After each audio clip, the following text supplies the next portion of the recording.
तो मीराबाई सब कुछ छोड़ के जा चुकी हैं। भाई छोड़या बंधु छोड़या छोड़या जग से, भाई छोड़या बंधु छोड़या छोड़ा जग सोई।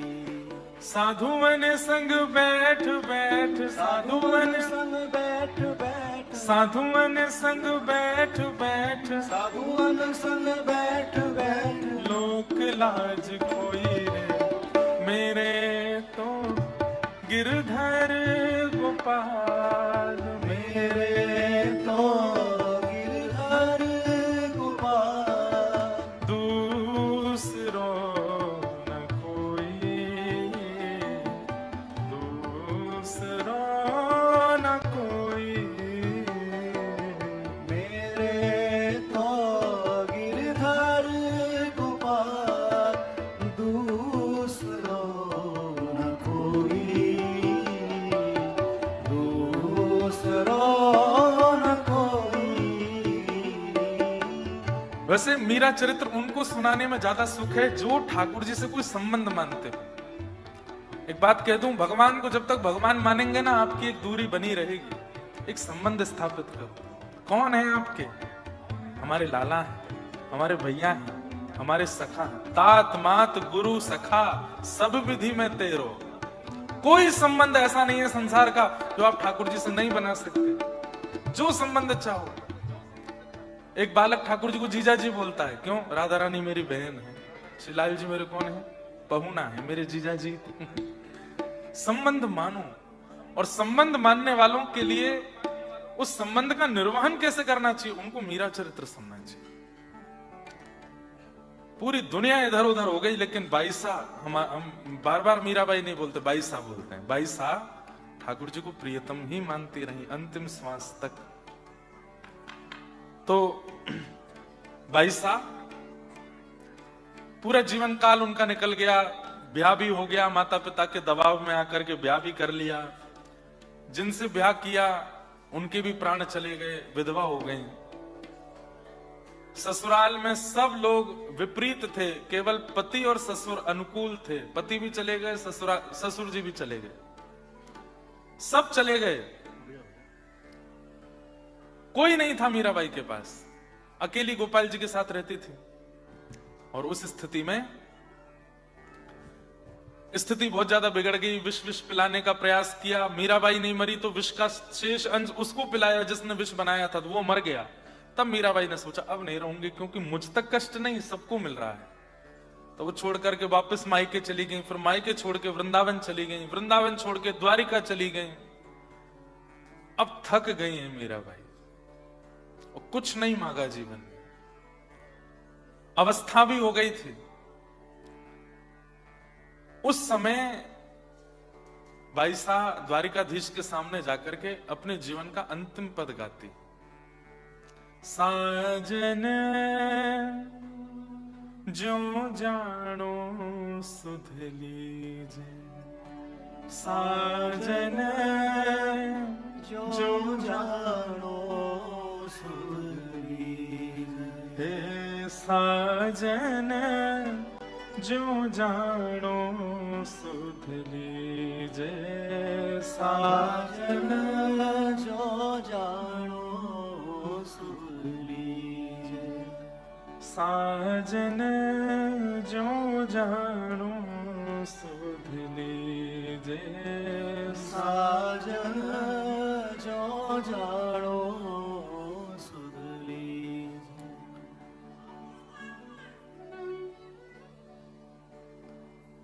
नींद रैन भूख न प्यासा, नींद न रैन भूख नहीं प्यासा, मिल बिछुरन मत दीजे, मिल बिछड़न मत दीजे। मीरा के प्रभु गिरधर नागर, मीरा के प्रभु गिरधर नागर, मिल बिछुरन मत दीजे, साजन जो जानो सुध लीजे साजन जो जानो। अपने पूरे जीवन काल के अंत में आकर के मीराबाई ने एक छोटी सी प्रार्थना की है, कभी जिद नहीं की ठाकुर जी से। क्या कहती हैं? जैसे भी आप चाहो मेरी अब सुध लीजिए, मैं थक गई हूं। घर छोड़ा, विवाह करके गई, विवाह में जिससे विवाह किया वो भी पधार गए, ससुराल के लोगों ने बहुत प्रताड़ना की, वहां से मायके आ गई, मायके से भी सब चले गए, वृंदावन आ गई, वृंदावन से द्वारिका आ गई। अब मुझे वापस से संसार में नहीं जाना, अब नाथ थक गई हूं मैं, अब मुझ पर कृपा करो।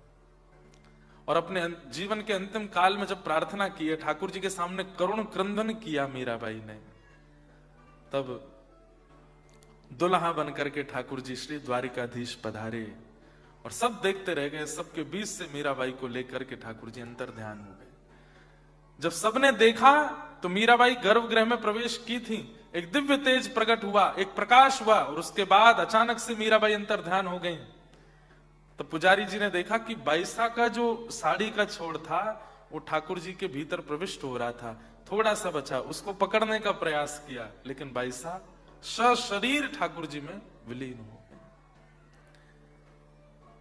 कभी कोई प्रार्थना नहीं, कभी कोई जिज्ञासा नहीं, कभी कोई शिकायत नहीं, कभी कोई अर्जी नहीं, ठाकुर जी के सामने बस एक ही बात, ये जीवन मेरा प्रसाद है, आप जो देंगे जैसे देंगे मुझे सब स्वीकार है।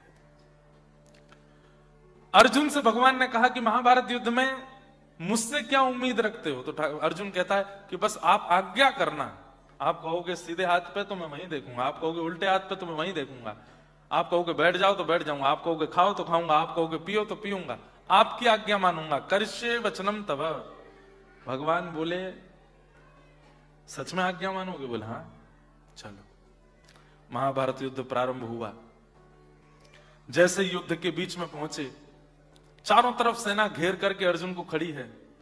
ठाकुर जी परीक्षा बहुत जल्दी लेते हैं। जैसे ही आपने ये बात कही ना कि नाथ अब जीवन में मैं आपसे कभी कोई प्रार्थना नहीं करूंगा, मुझे जो दोगे मुझे स्वीकार है, उसी क्षण से ही आपकी परीक्षा शुरू हो जाएगी।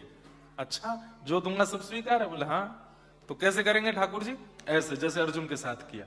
अर्जुन को ले गए, बीच युद्ध में खड़ा कर दिया रथ, चारों तरफ से सेना खड़ी है बाण लेकर के, और उसी समय ठाकुर जी कहते हैं अर्जुन तेरा रथ आगे नहीं बढ़ रहा है। बोले क्यों? घोड़े प्यासे हैं। बोले अब क्या करूं? बोले इनको पानी पिलाना पड़ेगा। बोले वो कैसे पिएंगे? बोले नीचे उतरो रथ से, धनुष बाण निकालो, पृथ्वी में गड्ढा करो, जल का स्रोत प्रकट करो, और जल का स्रोत निकाल करके जल व्यवस्थित करके इनको पिलाओ, और पिला करके दोबारा रथ में लगा दो। अर्जुन बोला आप ये बात सीरियसली बोल रहे हो? नाथ आनंद मत लीजिए मुझसे, रात में आनंद ले लीजिएगा, थोड़ा मजाक आदि सब बाद में करते हैं, ये क्या युद्ध मैदान के बीच में क्या कह रहे हो? भगवान बोले तो फिर क्यों बड़ी बड़ी बातें कर रहा था कि करिष्ये वचनम तव, जो कहोगे सो करूंगा। आप सच में ही आज्ञा दे रहे हैं मुझे? बोले हाँ। क्या करना है दोबारा बताना? बोले नीचे उतरो, धनुष पे बाण लगाओ, पृथ्वी में गड्ढा करो, और गड्ढा करके जल निकालो। अब जल कोई ऐसे तो निकल नहीं जाएगा कि खोद दिया जल आ गया, 10 फीट पे, 15 फीट पे, 20 फीट पे, जहां पानी होगा तब निकलेगा। उस पानी को निकाल के घोड़ों को पिलाओ, पिला करके दोबारा रथ में लगा के बैठ जाओ।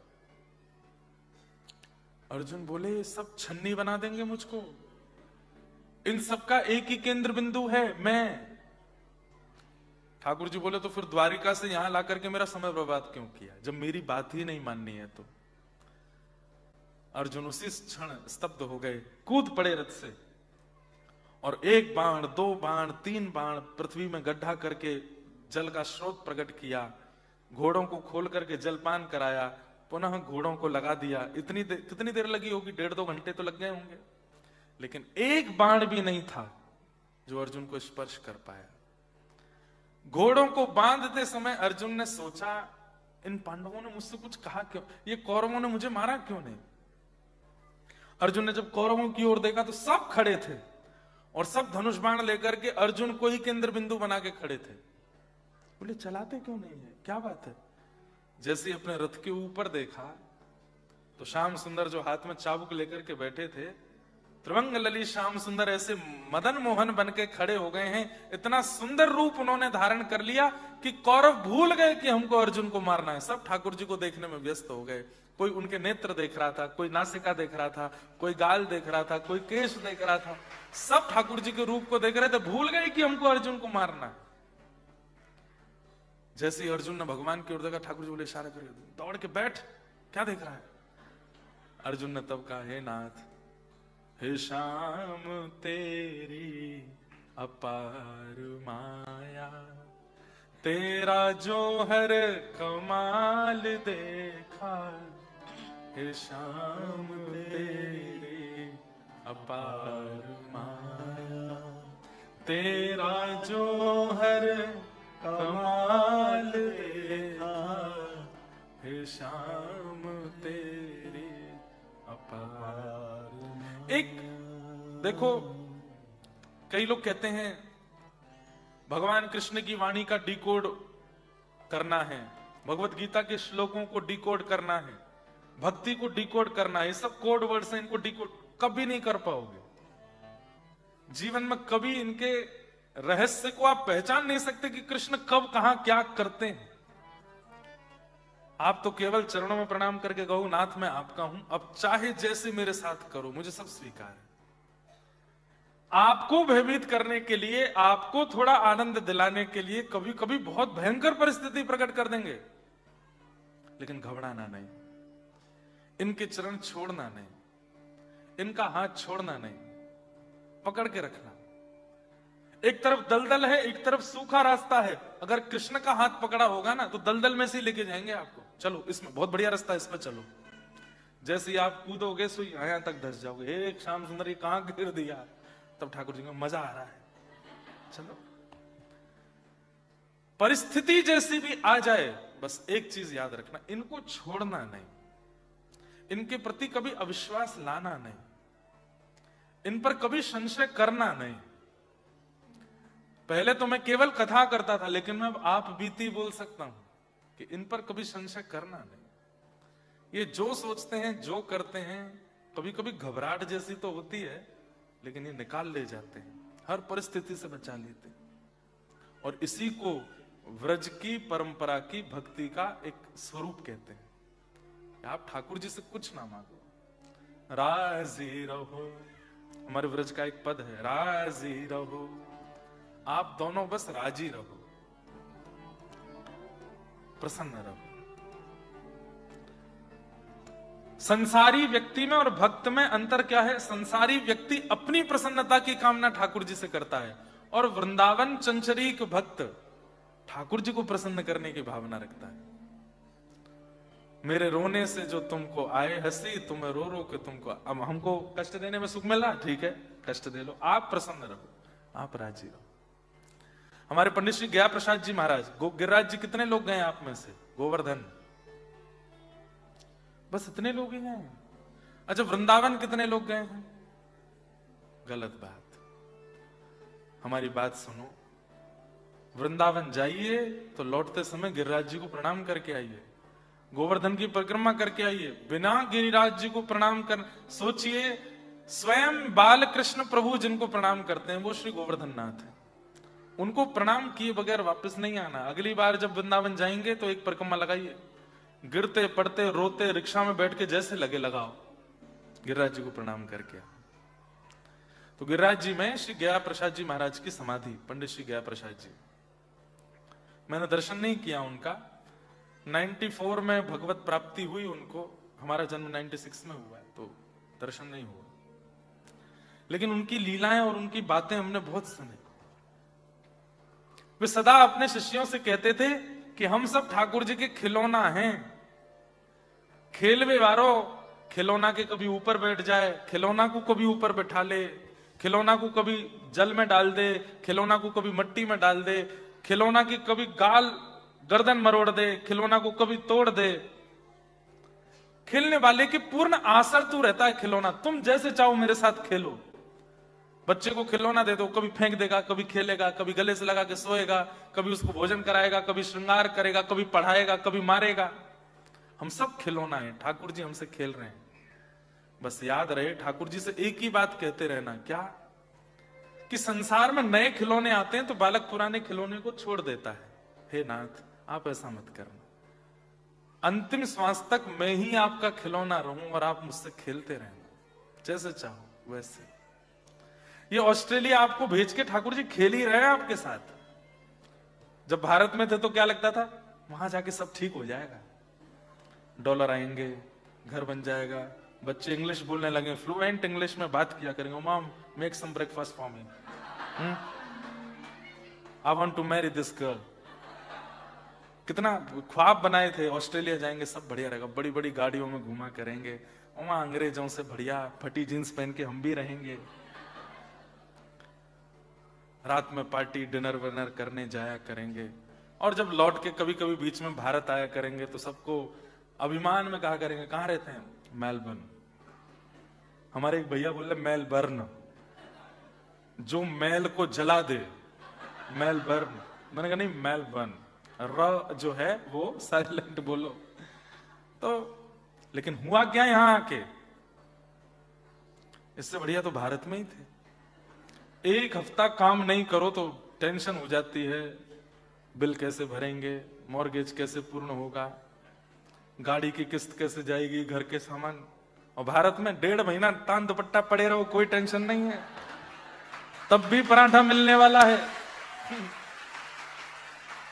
1.5 महीना बाद भी आपकी घर की पत्नी या माता जी कहेंगे, बढ़िया गर्म पराठे बनाए हैं, खा लो। यहां तो चिंता हो जाती है, कैसे करें। तो आपको ऐसा लगा था कि यहां आके सब बढ़िया होगा, पर यहां करके जब सब सेटलमेंट करने लगे, होने लगे, अब 10, 15, 20, 25 साल जिनको हो गए वो तो यही कह रहे हैं कि महाराज जी भारत ही चले जाएं। भारत में थोड़ा भीड़ भाड़ है, थोड़ी सी अव्यवस्था है, लेकिन यहां से तो बढ़िया ही लगता है वहां पे। तो ये खेला है, ठाकुर जी ने खेल किया है आपके साथ में भेज के यहां पर। सूरदास जी महाराज एक बहुत सुंदर पद गाते हैं, नाचो बहुत गोपाल अब मैं, नाचो बहुत गोपाल, ओ नाचो बहुत गोपाल अब मैं, नाचो बहुत गोपाल। काम क्रोध को पहर चोलना, काम क्रोध को पहर चोलना, कंठ विषय की माल, विषय की माल। अब मैं नाचो बहुत गोपाल, अब मैं नाचो बहुत गोपाल, अब मैं नाचो बहुत गोपाल, अब मैं नाचो बहुत गोपाल। बहुत नाच लिए नाथ संसार में, अब बस अपने चरण में रखो और कुछ नहीं चाहिए। तो ये वृंदावन रस भक्ति है। इसका प्रथम सूत्र क्या है? सबसे पहला सूत्र वृंदावन रस भक्ति का ठाकुर जी से संबंध। दूसरा सूत्र विश्वास, ठाकुर जी से भरोसा कभी टूटे ना, चाहे जैसी परिस्थिति आ जाए। और तीसरा समर्पण, पूर्ण समर्पित हो जाओ। और चौथा, कभी कुछ मत कहो, जो हो रहा है जो होगा सब बढ़िया होगा। संसार को लगता होगा कि ये तो बहुत अनर्थ हो गया इनके साथ में, नहीं आप ये कहो नहीं नहीं ठाकुर जी ने कुछ सोच के ही किया होगा, कुछ बढ़िया ही उन्होंने आगे के लिए विचार किया होगा। ठीक है, मुझे स्वीकार है, जो मेरे साथ हुआ मुझे सब स्वीकार है। नाथ आपका प्रसाद है और प्रसाद सदैव कल्याणकारी होता है। इस प्रकार भागवत जी में भगवत भक्तों के कुछ लक्षण बताए हैं। इन्हीं लक्षणों में हम कुछ ब्रज के भक्तों के भाव सुनेंगे और इन लक्षणों को आप ढूंढिएगा कि ये आपके अंदर ये लक्षण हैं कि नहीं है। सबसे पहला, उत्तम भक्त उत्तम क्वालिटी का कौन सा? हम आपको बिजनेस तो सिखाने आए नहीं हैं, डॉलर कैसे और ज्यादा कमाए जाएं ये सब व्यास मंच से नहीं बताना चाहिए। कई जगह भारत में व्यासपीठ पर भी ऐसी ऐसी बातें बताते हैं, घर के व्यापार की वृद्धि कैसे हो। अरे ठीक है, वो तो आप सब लोग कर ही लोगे संसार में। भक्ति में वर्धन कैसे हो और कितनी प्रकार की भक्ति होती है, क्या क्या उनमें ध्यान रखने वाली बातें होती हैं, कितनी कैटेगरीज होती हैं, हम कौन सी कैटेगरी में हैं, ये ध्यान से सुनो। उत्तम, सबसे उत्तम भक्त का लक्षण क्या है? सर्वभूतेषु यः पश्येत्, श्रीमद् भागवत जी में, सर्वभूतेषु यः पश्येत् भगवद्भावमात्मनः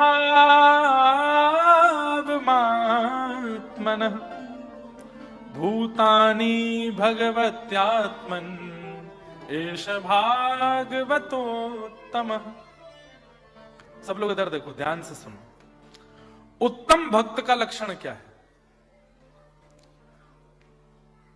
कह तो मैं दूंगा, लेकिन आप लोग कहोगे महाराज जी प्रैक्टिकल बात नहीं है। जो सब में हरि को देखे वो उत्तम है। हमारे वृंदावन के एक रसिक हुए श्री हरिराम व्यास जी, जिनका एक प्रसिद्ध पद लगभग सबको याद होगा, किशोरी तेरे चरणन की रज पाऊं, बैठी रहूं कुंजन के कोने, श्याम राधिका गाऊं। हरिराम व्यास जी का एक स्वभाव था कि वो सब में हरि को देखते। जैसे कोई व्यक्ति अगर थोड़ा हत्ता तगड़ा है, थोड़ा मोटा है और पेट वेट बाहर निकला हुआ है और थोड़ा गाल वाल भी चब्बी है, खूब जो है भारी भरकम शरीर है, दुनिया के लोग क्या कहते हैं, देखो पृथ्वी पर बाहर घूम रहा है। पर हरिराम व्यास जी कहते, वाह जय हो, ऐसे लग रहे हैं कि साक्षात गजानन महाराज, गजेंद्र श्री गणपति जी पधारे हैं, लंबोदर महाराज की जय हो। उस भाव से प्रणाम करते। कभी देखते कि कोई बहुत क्रोधी व्यक्ति घूम रहा है, सबको डांटता फटकारता हुआ घूम रहा है, सब लोग कहते अरे बड़ा क्रोधी है। हरिराम व्यास जी कहते परशुराम जी हैं, क्रोधी नहीं है, परशुराम जी। कभी देखते बड़े सौम्य, चुप रहते हैं, कुछ बोलते नहीं, सब में हाँ जी हाँ जी हाँ जी, ऐसे स्वभाव वाला व्यक्ति। अरे ये तो मर्यादा पुरुषोत्तम राम जी हैं, प्रणाम करो भैया। सब में ठाकुर जी का गुण देख लेते थे। कोई बहुत नटखट चप्पल लेने वाला, कभी इधर कभी उधर, कभी इधर कभी उधर, उसको देख के अच्छा ये तो बालकृष्ण प्रभु हैं हमारे, एक रस एक स्थिर नहीं रहते। हरिराम व्यास जी सब में हरि दर्शन करते। कम से कम ऐसी दृष्टि बन जाए हमारी। हम लोग क्या करते हैं, सब में दोष देखते हैं, तुम में ये क्वालिटी है, तुम में ये कमी है। सब में दोष देखने की दृष्टि की जगह सब में ठाकुर जी का लक्षण देखने लग जाएं। ये तो वैसे ठाकुर जी हैं, इनका स्वभाव तो ऐसा है।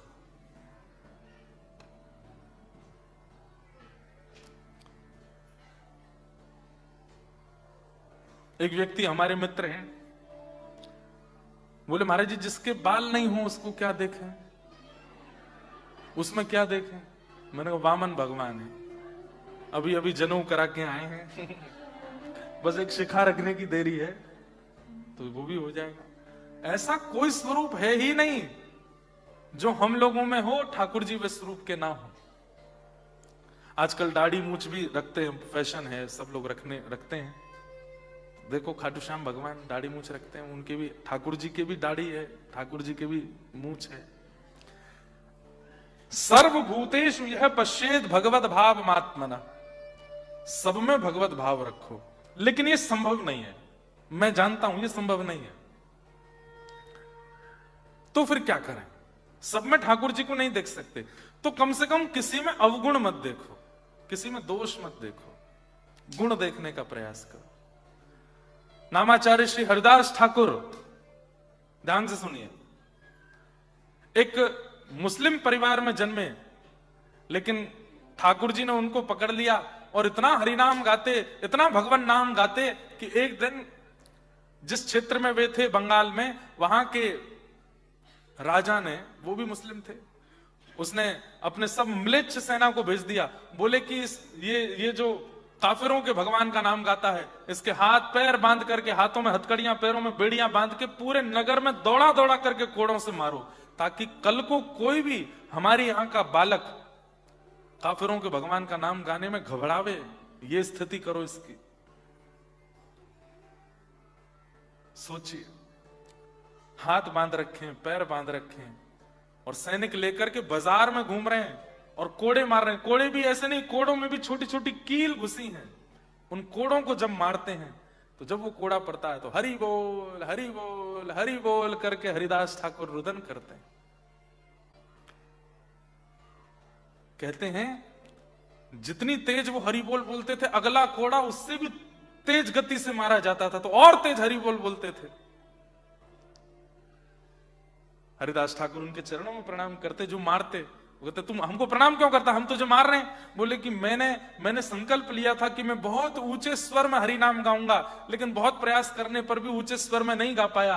आपके कोड़े की कृपा है कि मेरी क्षमता से तेज गति से मैं हरि नाम गा रहा हूं, और मारिए मुझे, ताकि इतनी जोर से हरि नाम निकले कि मेरा रोम रोम हरि नाम गाने लग जाए। दोष नहीं देखा। कहते हैं हरिदास ठाकुर पर करी जा रही उस उत्पीड़ना के कारण साक्षात सुदर्शन भगवान आकाश में प्रकट हो गए उन म्लेच्छों को मारने के लिए। हरिदास ठाकुर सुदर्शन जी से प्रणाम करके कहते हैं इनको मत मारिए, इनका वध मत कीजिए। हे नाथ, ये कलयुग है, कलयुग में दोष देख करके अस्वीकार मत कीजिए। ये सतयुग नहीं है, ये द्वापर नहीं है, त्रेता नहीं है, कलयुग है। यहां पर दोष देख करके भी आप केवल स्वीकार करो नाथ, इनको मत मारो। हम लोगों के स्वभाव में एक क्वालिटी है हम लोगों की आंख में कि दोष बहुत जल्दी देखते हैं, हम बहुत जल्दी दोष दिख जाता है। अभी अगर मैं आपसे कहूं अपने बगल वाले को देखो, देखो एक बार, देखना एक बार, देखो बगल वाले को देखो, और कहा जाए कि चलो अब इसके बारे में 10 अच्छी बातें लिख के बताओ, तो आपको क्या लगेगा? महाराज जी वी नीड सम टाइम, हमें थोड़ा समय दीजिए, थोड़ा इसके संग बैठेंगे, बात करेंगे, इसके साथ घूमेंगे फिरेंगे, तब जाकर के कुछ बता पाएंगे। लेकिन आपसे कहा जाए कि इसके बारे में 10 अवगुण बताओ, तो आप पता है क्या कहेंगे? एक्स्ट्रा सीट मिलेगी, एक सीट तो भर गई है, एक और दे दीजिए, उसमें भी लिख दूंगा। और ये हंसने वाली और आपको कोई मजाक कराने वाली बात नहीं, ये वास्तविकता है संसार की। हमको अवगुण देखना किसने सिखाया? कैसे इतनी जल्दी हम दूसरों में दोष देख लेते हैं? और यहां कहते कहते हार गए। सब में गुण देखो, सब में अच्छाइयां देखो, सब में भलाई देखो। कोई, मैं कहता हूं, आपको कितना भी बुरा बोल जाता है आपके परिवार के बारे में, उसमें भी एक गुण देख लो, नहीं देख पाओगे। उत्तम भक्त का लक्षण क्या है? उसको अवगुण दिखने बंद हो जाते हैं। आपसे 5 लोगों ने बुराई कर दी, अरे महाराज जी तो ऐसे हैं, ये व्यास जी तो ऐसे हैं, ये व्यक्ति तो ऐसा है, लेकिन वो व्यक्ति सन्मुख आया तो उसमें आपको अवगुण नहीं दिखा, उसमें तब भी गुण दिख गया, उसमें तब भी कोई अच्छाई दिख गई। ये उत्तम भागवत का लक्षण है, उत्तम भक्त का लक्षण है। आज के बाद प्रयास कीजिए, किसी में भी अवगुण नहीं देखे। पति पत्नी में नहीं देखे, पत्नी पति में ना देखे, बच्चे बहन भैया में ना देखें, भाई बंधुओं में मत देखो, माता पिता में मत देखो। पहले घर से शुरुआत करो और फिर धीरे धीरे पड़ोसियों तक पहुंचो। यहां तो पड़ोसी जानते नहीं, फिर भी प्रयास करो, पड़ोसियों में देखना शुरू करो, फिर बाहर देखना, जहां काम करते हो, पढ़ने जाते हो, जो भी करते हो, वहां गुण देखना शुरू करो। धीरे धीरे धीरे धीरे क्या होगा? सर्वम खलु इदम ब्रह्म, सब में ब्रह्म दिखने लगेंगे, सब में गुण दिखने लगेगा, सब में अच्छाइयां दिखने लगेंगी। जैसे ही किसी में अवगुण दिखता है तुरंत नेत्र बंद किया करो, हरे कृष्ण कृष्ण कृष्ण हरे हरे, हरे राम राम राम हरे। मुझे अवगुण नहीं देखना है, मुझे दोष नहीं देखना है। इनका जो भी अवगुण देखा, हे नाथ कृपा करो वो अदृश्य हो जाए, मुझे याद ही ना रहे कि इनमें ये अवगुण था, मुझे केवल गुण दिखाओ। यह दृष्टि बनानी पड़ेगी आपको। हां, कोई व्यक्ति दुराचारी है, कोई व्यक्ति महापापी है, कोई व्यक्ति बिल्कुल अधम क्रियाओं में है, उसमें भी उसको देख गया कि हाँ भाई ये गलत कर रहा है, तो उसको भी दूर से प्रणाम करो। फिर जीवन में उसके पास जाओ मत, उसका त्याग कर दो। जो स्वभाव से ही है कि वो गलत ही करता है, उससे दूरी बना लीजिए। लेकिन चलते फिरते आदमी में, उठते बैठते लोगों में भी अवगुण देखना, ये अच्छा स्वभाव नहीं। गुण देखो। मैं फिर कहूंगा ये कथा उन लोगों के लिए है जो अपने जीवन का उद्देश्य ठाकुर जी को मान चुके हैं और जो चाहते हैं कि हम अपने जीवन का कल्याण कर लें। डॉलर वॉलर कमाना और ये सब तो चलो ठीक है, लेकिन बस ये जन्म जो है ये सफल हो हमारा, उन लोगों के लिए बात है। अवगुण देखना बंद कीजिए। सब में दोष मत देखो। और जब किसी में दोष देखते हैं तो एक बार दर्पण में जाके खुद को भी देख लिया कीजिए। हम जैसे बहुत दूध के धुले हैं। दूसरों में अवगुण देखना हम लोगों को इतना अच्छा आता, खुद को देखा है? खुद में देखा है? दोष मत देखो। सर्वभूतेषु यः पश्येत् भगवद् भावमात्मनः भूतानि भगवत्यात्मन् एष भागवतोत्तम। मीराबाई कहती है, मैं देखूं जिस ओर सखीरी, मैं देखूं जिस ओर सखीरी, सामने मेरे सावरिया, सामने मेरे सावरिया, ओ सामने मेरे सावरिया, सामने मेरे सावरिया, मैं तो नाचूंगी सावरिया, मैं तो नाचूंगी सावरिया,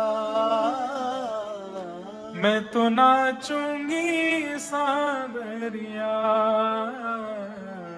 मैं तो नाचूंगी सावरिया।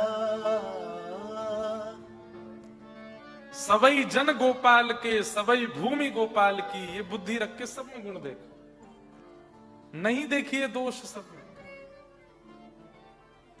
हर कोई परफेक्ट नहीं होता इस संसार में, सब में दोष होते हैं, लेकिन दोष देखना नहीं है, हमें गुण देखना है, क्वालिटीज देखनी है। वही गुण देखते देखते देखते देखते देखते देखते एक दिन आपका ऐसा स्वभाव बन जाएगा।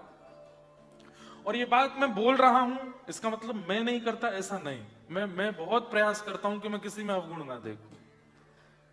हमारी निंदा करने वाले लोगों की बातें भी जब मेरे सामने आती हैं कि आपके बारे में ऐसे बोल रहे थे, हम कहते कोई बात नहीं, उसमें भी एक गुण देखो, उसकी कोई अच्छाई तो होगी।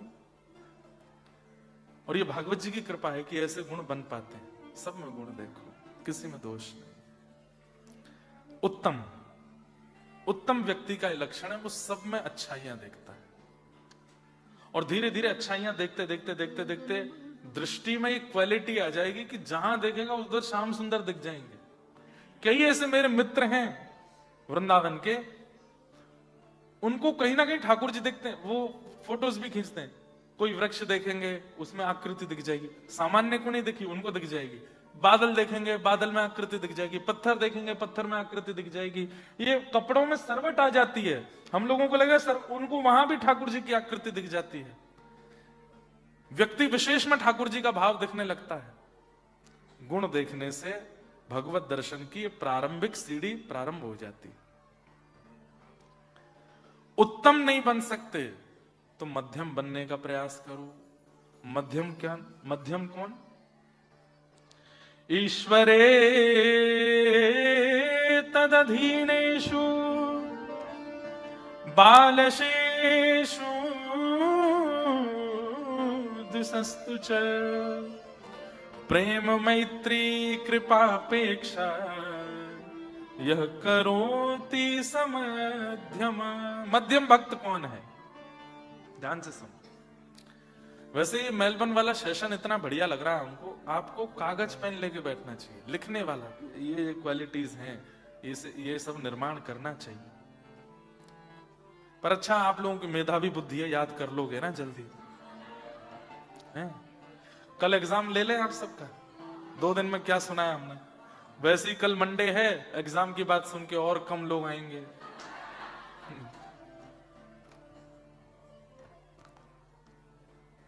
ईश्वरे तद अधीनेषु। मध्यम व्यक्ति जो उत्तम नहीं है, उत्तम कौन? जो सब में ठाकुर जी को देखे। ठाकुर जी नहीं देख सके तो सब में गुण देखे, लेकिन जो यह नहीं कर पा रहा है वो मध्यम बनने का प्रयास करे। मध्यम की स्थिति क्या है? ईश्वरे तद अधीनेषु। वो ठाकुर जी में और इंसानों में भेद तो रखता है। ठाकुर जी, इंसान है। हमारे आचार्य चरण, जिस परंपरा में हमारी दीक्षा हुई, श्री रामानुजाचार्य, तो रामानुजाचार्य जी के दामाद थे, उनका नाम था लालाचार्य। क्या नाम था? श्री लालाचार्य जी। बहुत सुंदर चरित्र, ध्यान से सुनना। तो श्री लालाचार्य जी रामानुजाचार्य जी से दीक्षा ली उन्होंने। तो दीक्षा लेने के बाद उन्होंने एक दिन आचार्य चरण से पूछा कि आप अपने शिष्य को कुछ आज्ञा दीजिए। तो रामानुजाचार्य जी ने आज्ञा दी, सब में ठाकुर जी का दर्शन करो, सब में परमात्मा को देखो। तो लालाचार्य जी बोले, गुरुदेव क्षमा, आपकी आज्ञा काटना तो नहीं चाहिए मुझे, लेकिन मैं जो बात है वो स्पष्ट कह दूं। क्या? मैं भगवान को सब में नहीं देख सकता। इंसान इंसान है, भगवान भगवान है, मैं उनको कैसे देख लूंगा साथ में? तो रामानुजाचार्य जी बोले, मुझे ये बात बहुत अच्छी लगी आपकी। ये कई लोग होते हैं ना कि गुरु ने कुछ कह दिया, कर तो नहीं सकते, लेकिन जबरदस्ती दिखाने के लिए, हाँ हाँ गुरुदेव आप तो बस आज्ञा करो, जो कहेंगे वो करने को तैयार हैं, आप तो बस कहने की देरी करो। ऐसी बड़ी बड़ी बातें नहीं की, आपने स्वीकार किया कि मैं नहीं कर पाऊंगा। सब लोग इधर देखो, ध्यान से सुनो। तो लालाचार्य जी बोले कि मैं सब में परमात्मा को नहीं देख पाऊंगा, कोई और आज्ञा कर दीजिए। तो दूसरी आज्ञा करते हुए आपने कहा कि सब में अपने गुरु को देखने लग जाओ, गुरु का दर्शन सब में करने लग जाओ, ये आज्ञा का पालन कर लो। लालाचार्य जी फिर से बोले, क्षमा करें मैं ये भी नहीं कर पाऊंगा, सब में अपने गुरु मेरे गुरु हैं, सब में उनको कैसे देख लूंगा मैं? तो रामानुजाचार्य जी बोले, तीसरी आज्ञा। बोले क्या? जो भी तिलक, जो भी कंठी और जो भी धोती या फिर किसी भी रूप में वैष्णव रूप में दिखे, उसको अपना कोई संबंधी मानो। लालाचार्य जी बोले, हाँ ये कर सकता हूं। भले ही नाम नहीं जानते, पहचानते नहीं है, गांव नहीं पता, कुछ नहीं, पर जो भी वैष्णव भेष में दिख जाए उसको अपना कोई संबंधी मान लो। ये काम कर लो? बोले हाँ ये कर लेंगे। बोले बस हमारी आज्ञा है, आज के बाद तिलक धारण करने वाले, शिखा धारण करने वाले, गले में कंठी पहनने वाले, धोती पहनने वाले वैष्णव कहीं से भी हैं, उनको तुम अपना संबंधी मानोगे। लालाचार्य जी बोले ठीक है। लालाचार्य जी की स्थिति ऐसी हो गई कि जैसे ही कोई तिलकधारी दिखता ना, तो अपनी पत्नी से बोलते, देखो अभी क्या हमारे छोटे भाई आ रहे हैं, तो थोड़े युवा दिखते, थोड़ा अच्छा शरीर होता है, युवा हैं, तो देखो हमारे छोटे भाई आ रहे हैं, तुम्हारे देवर आ रहे हैं।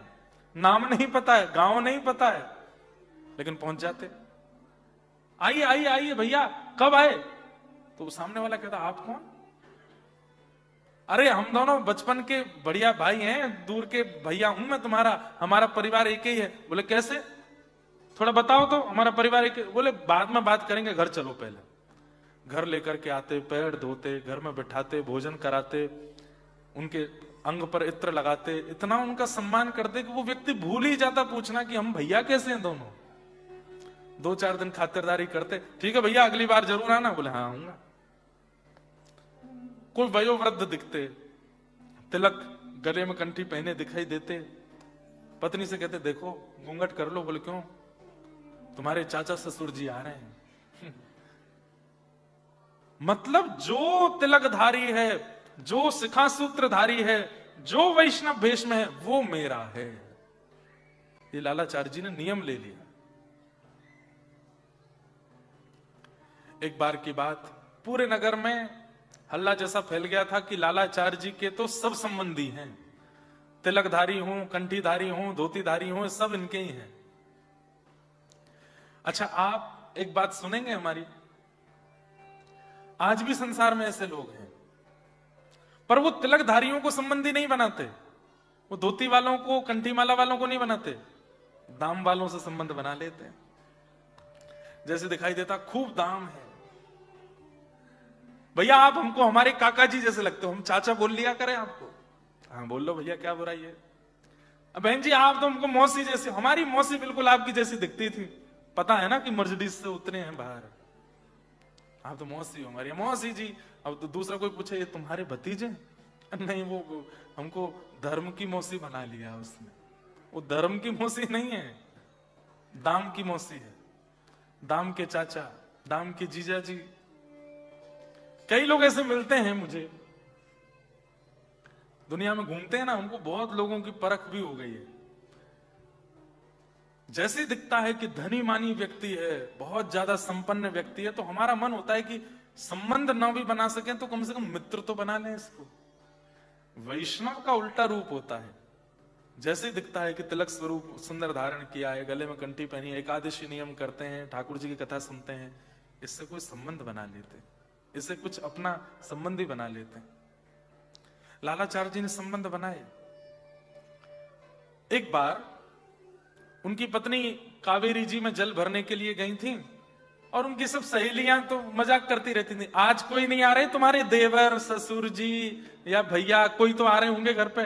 तो लालाचार्य जी की पत्नी कहती, मजाक मत बनाया करो, मेरे पतिदेव का नियम है, मैं उसका पालन करती हूं। जो भी तिलक शिखा सूत्र में है वो सब हमारे संबंधी। इतने में ही एक लाश बहती हुई जा रही थी नदी से, एक शव बहता हुआ जा रहा था, उनके गले में कंठी थी। शव के गले में कंठी देख करके वो जो सहेलियां थी बोली, अरे घूंघट कर ले। बोले क्यों? कहीं तेरे देवर तो नहीं जा रहे, देख। और शव का जैसे ही दर्शन किया, शव के गले में कंठी देखी, पत्नी दौड़ करके गई। अच्छा एक बात तो है बंधुओं, सुंदर पत्नी मिल जाए, योग्य पत्नी मिल जाए, अच्छा भोजन बनाने वाली मिल जाए, अच्छा बोलने वाली मिल जाए, आपकी बात मानने वाली मिल जाए, या पत्नियों को ऐसे पति मिल जाए, कृपा है भगवान की। लेकिन आपकी भगवत कार्यों में आपकी सहायता करने वाली पत्नी मिल जाए तो ठाकुर जी ने सबसे बड़ा प्रसाद दिया है आपको। उसके लिए सदा धन्यवाद कहिएगा ठाकुर जी को कि आपने ऐसी पत्नी दी जो संसार के कामों में तो साथ निभाती है लेकिन धर्म कार्य में भी साथ निभाती है। या ऐसा पति दिया जो कथा में लेके जावे, वृंदावन लेके जावे, ठाकुर जी के वैष्णव संग में जावे। यही जोड़ी सबसे बढ़िया जोड़ी है, जो दोनों साथ में कथा सुनने आते हैं, जो दोनों साथ में भजन करते हैं, जहां दोनों साथ में ठाकुर जी की सेवा करते हैं। नहीं तो अधिकतर घरों में पति सेवा करते हैं तो पत्नी मजाक बनाती रहती है उनका, पत्नी सेवा करती हैं तो पति सोते ही रहते हैं। कईयों के होंगे भी ऐसे पति, बाहर ही ड्रॉप करके चले जाते, तुम कथा सुनो, जब कथा पूरी हो जाए फोन कर देना, लेने आ जाएंगे। कई पति भी ऐसे होंगे बिना घर पे बताए ऑफिस से सीधे कथा में आ गए होंगे, पत्नी को पता चलेगा तो गुस्सा करेगी। इसलिए ऑस्ट्रेलिया आए थे, कथा सुनने आए थे हम लोग। लेकिन दोनों वैष्णव हैं तो ये बहुत बड़ी कृपा है ठाकुर जी की, बहुत बड़ी कृपा है। इसको ठाकुर जी की कृपा मान करके कभी कभी पत्नी तो छूती है पति के, पति भी छू ले। जय हो, तुम हमारी धर्म में साथ देती हो। अगर बगल में बैठी हो तो छू लो, दूर बैठी हो तो कथा के बाद छू लेना। ये हंसने वाली बात क्या है? हम किसको प्रणाम करते हैं, हम वंदन किसको करते हैं? जिसके कारण हमारे जीवन में कुछ अच्छा हुआ, जिसके कारण हमारे जीवन में ज्ञान आया, जिसके कारण हमारे जीवन में ठाकुर जी आए, हम उसको प्रणाम करते हैं। कर लो। कईयों के घर में भक्ति नहीं थी लेकिन कोई बालक का ऐसा जन्म होता है, वो बालक उनको भक्त बना देता है, वो बालक पूजनीय है, बालक वंदनीय है। तो लालाचार्य जी की पत्नी दौड़ करके गई और श्री लालाचार्य जी को जाकर के सब वृतांत बताया। बोले कि नदी में एक बहता हुआ शव जा रहा था, गले में कंठी पहनी हुई है और मेरी सखी बोल गई थी कहीं तेरे देवर तो नहीं। ये सुनते ही लालाचार्य जी मूर्छित हो गए और जब होश में आए तो रोने लगी, मेरे भाई कहां चले गए, नाम भी नहीं जानते, शव का पता भी नहीं जानते, कोई कैसे इतना रो सकता है। और बाहुबल रोते हुए श्री लालाचार्य जी गए और नदी से उस शव को लेकर के अपने घर आए। घर में आके घर के सदस्य की जो जो क्रिया होती है वो सब लालाचार्य जी कर रहे हैं। हाथ में पिंड लगाना, उनका श्रृंगार करना, अर्थी बनाना। पूरे गांव को निमंत्रण दे के आए, मेरे भैया चले गए, आप सब लोग शव यात्रा में आओ। शव यात्रा में सब आ गए पर आपस में सब काना फूसी कर रहे हैं। ये क्या बुद्धि है? ठीक है तुम सबको संबंधी मान के घर ले आते हो, भोजन कराते हो, यहां तक बात ठीक है, अंतिम संस्कार कर रहे हो। लेकिन लालाचार्य जी अपनी गुरु की आज्ञा कितनी मानते हैं। अर्थी पर लेकर के और पूर्ण बिल्कुल वैसे ही रो रहे हैं जैसे छोटा भाई चला गया हो। और लेकर के गए, संस्कार किए, संस्कार करके घर आए। घर आकर के अपना पूरा मुंडन आदि सब करवाया और जो 13 दिन के पूरे नियम होते हैं शुद्धि के वो सब करने लगे। गांव के लोग मजाक बनाने लगे। 13वें दिन ब्राह्मण भोज था। लालाचार्य जी ने नगर के ब्राह्मणों को कहा कि हमारे भाई चले गए हैं, उनके ब्राह्मण भोज में आप सबको आना है। उन ब्राह्मणों ने कहा, जाति का पता नहीं, कुल बिरादरी खानदान का पता नहीं किस लावारिश शरीर को लाके संस्कार कर दिया, बोलता उसके तेरे ही ब्राह्मण भोज में हम तो नहीं आएंगे।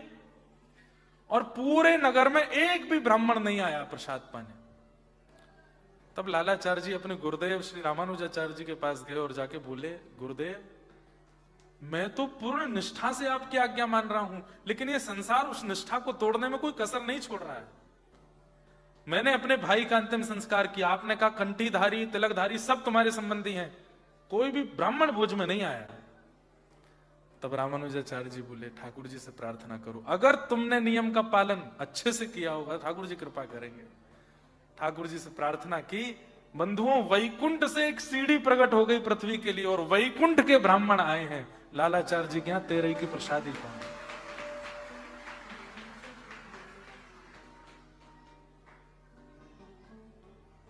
कैसे कैसे आचार्य हुए संसार में, कैसे कैसे भक्त हुए। हम लोग कहीं स्टैंड करते हैं इनके आगे? केवल काउंटर को गिना देते हैं, 5000 नाम किए महाराज जी, 2 लाख नाम करते हैं महाराज जी। कुछ नहीं होना इससे। आपका व्यवहार विचार यदि पवित्र नहीं है, कितना भी नाम कर लीजिए, कोई फर्क नहीं पड़ने वाला है। विचारों में, विकारों में, बुद्धि में, स्वभाव में परिवर्तन आना चाहिए। ऐसा ईश्वरे तदधीनेषु बालशेषु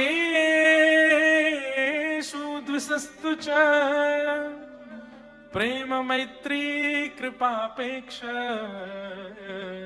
य करोति समध्यम। ईश्वर में प्रेम करे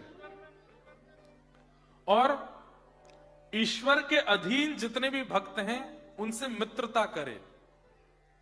और जो ठाकुर जी से दूर रहते हैं, कथाओं से दूर रहते हैं, मंदिरों से दूर रहते हैं, नाम से दूर रहते हैं, उनसे स्वयं दूरी बना ले।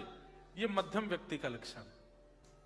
ठाकुर जी से प्रीति करे, ठाकुर जी के भक्तों से मित्रता करे और ठाकुर जी से दूरी बनाने वालों से स्वयं दूरी बना ले।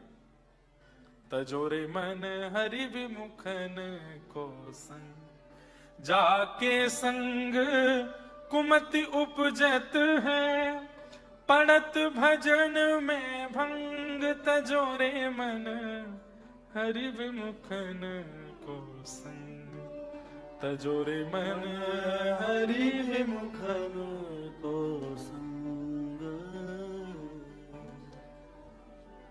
उपेक्षा करो उन लोगों की जो ठाकुर जी से दूर करने वाले हैं या दूर रहते हैं।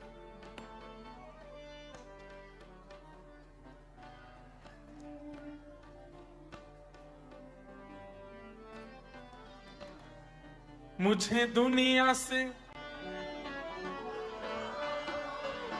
ये जगत है, यहाँ कोई नहीं